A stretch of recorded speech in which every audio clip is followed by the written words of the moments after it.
Hi, this is Rachel Norman from A Mother Far From Home. Welcome back to my channel. Let's talk about 10 ecclesiastical truths for moms that will encourage you in this day and age. The first is from Ecclesiastes 3:1. For everything there is a season, a time for every activity under heaven. This is super encouraging to you because mothers really need to take hold of the fact that there are different seasons in life and we do different things in those different seasons. If you have little ones, you're going to do and be capable of doing a different amount of things than if your kids are older, and so on and so forth. The amount that your little kids can help is not the same that your bigger kids can help, and that's not the same that your biggest kids can help. Some seasons you may live on one income. Some seasons you may live on two. Some seasons you may be driving around in the car a lot for sports. Some seasons you may say, we're not playing anything. The key to being happy in the current place of life that you're in is knowing, what season am I in? What could this season reasonably look like? And then working to stay within that and not catastrophizing that you'll never move out of it into a different one. The next ecclesiastical truth is Ecclesiastes 4:6.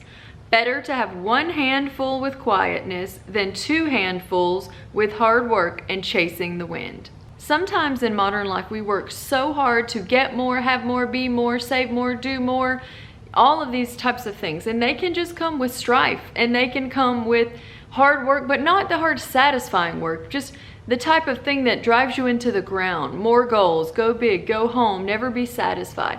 This can actually really drain you, and if you don't guard your heart, this can make you miserable. Sometimes enough is enough. And this is something important to take hold of when our kids are only under our roof for a short amount of time, but we're so consumed that whole time with getting and having more. The next ecclesiastical truth is in Ecclesiastes 5:3. Too much activity gives you restless dreams, and too many words make you a fool. So I don't know if you've noticed, but if you are just so busy and life is out of control and you're stressed, you even don't sleep well. Your dreams can be restless. Your brain's trying to process everything through while you're sleeping. You may even have trouble getting to sleep, even though you're so exhausted. We need to be careful that our lives are not too full of things that aren't important, or they're not too full of things that other people have decided we should do that we don't really want to do. We need to guard the pace of our life for the help of our family. And the too many words can make us look like a fool. This reminds me of the part of parenting where we just want to talk and talk and talk and lecture and lecture and lecture, or yell or threaten, but we don't back it up. It's much better to say our piece once and back it up with action than it is to go on and on and on and on and on, which leads me to my next one, Ecclesiastes 5:5. It's better to say nothing than to make a promise and not keep it. Mamas, you don't have to promise things to your kids. If your kids are unhappy in the moment, there's a big tendency to then make a promise about the future, to sort of, they call it future faking, where you're like, oh, but in the future you'll be happy because I'll do this, right? And that might sometimes work for the kids a little bit, but it's an unnecessary strategy. It's just not direct, and it can end up being dishonest because you might not even intend to keep it. You're just trying to make them happy in the moment. You don't have to make the kids happy in the moment. If they want to do something and they can't, you can just say, no, that's not gonna happen right now. And that's it. Don't future fake just to make the kids happy and then not keep it, because that actually begins to erode your word. The next truth is Ecclesiastes 6:9. Enjoy what you have rather than desiring what you don't have. Just dreaming about nice things is meaningless, like chasing the wind. This is something that you might consider. If you're struggling with this, go off social media. Go off of seeing what everybody else has. It's pretty easy to be okay with your life, your house, your clothes, your friends, your city, until you see somebody else with a new one, a better one, more, traveling the world all the time. And not only one, because it isn't even that you only see one other friend that you compare yourself to. You might follow 100 people that are doing amazing things, and before you know it, you have 100 examples of people doing exciting things that you're not doing, and now you're not satisfied with your life. Avoid discontent by avoiding voyeuristically following what everybody else is doing. Ecclesiastes 6:11. The more words, the less they mean. So what good are they? I have found in my time in parenting, as someone who talks all the time, I talk a lot, that the less I can say in a heated moment, the better. If there needs to be a direction and the kids don't like it and I just am very clear and direct, the better. Sometimes the kids will say, but why? But why? Can you tell me why? Give me a reason, give me a reason. And I will respond by saying, I can give you a reason, but I'm not gonna change my mind. If you still want a reason, I'll give you one. And that's often enough for them to say nothing because they wanted to have an argument. Later, I can come back and we can sit down and talk about it, talk through their feelings, their thoughts about it. You know, we wanna be communicative with our kids.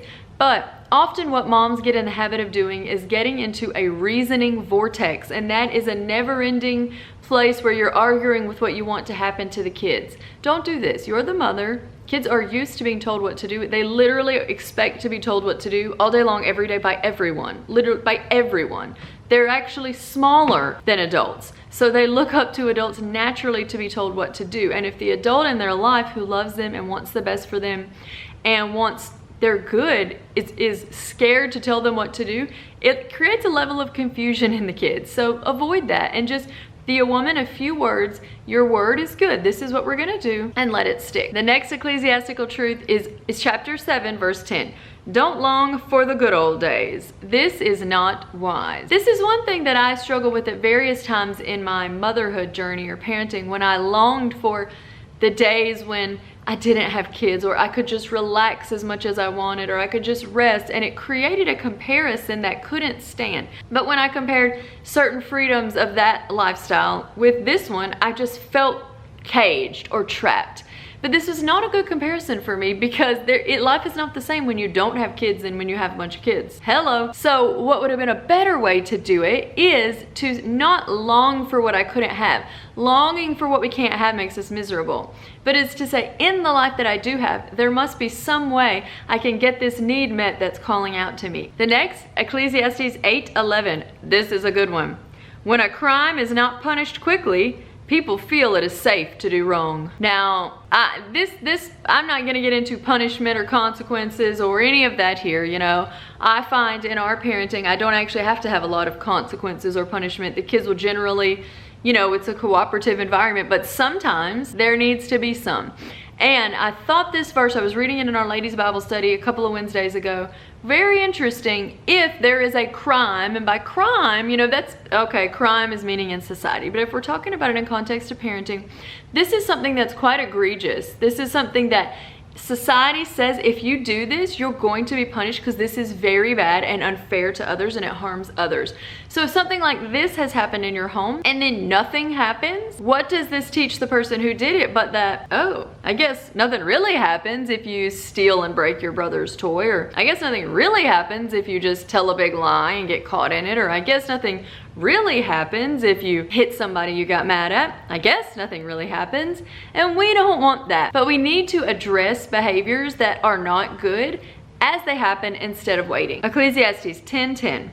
Using a dull axe requires great strength. So sharpen the blade. That's the value of wisdom. It helps you succeed. This has been pivotal in times of parenting when I really needed help. You know, there are times when you just need to go with your intuition and you need to follow that path where it takes. And then other times you get in a situation and your intuition tells you, I need more help. I need someone else's wisdom. And this might be that you need help figuring out how to get your little one to sleep, which is something that I do personally. It might be you need help with your taxes. It might be you have a child with some special needs and you just know there's something you're not getting, that you're not clicking on.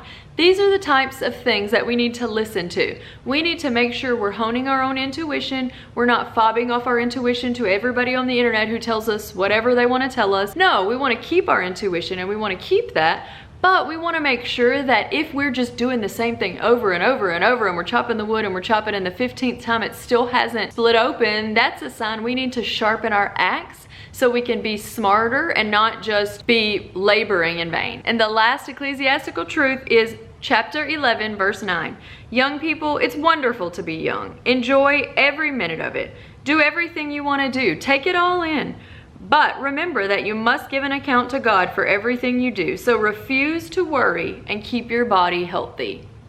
I just love this. I feel like this is just an admonition that within our moral bounds, we can just enjoy our family and enjoy our kids and have fun. There are far fewer rights or wrongs than we think. And in fact, if we know the things we think are morally right and wrong, But then now society heaps on a bunch of things we should or shouldn't do with our kids, and they're confusing and they don't even seem moral. And it's like, what?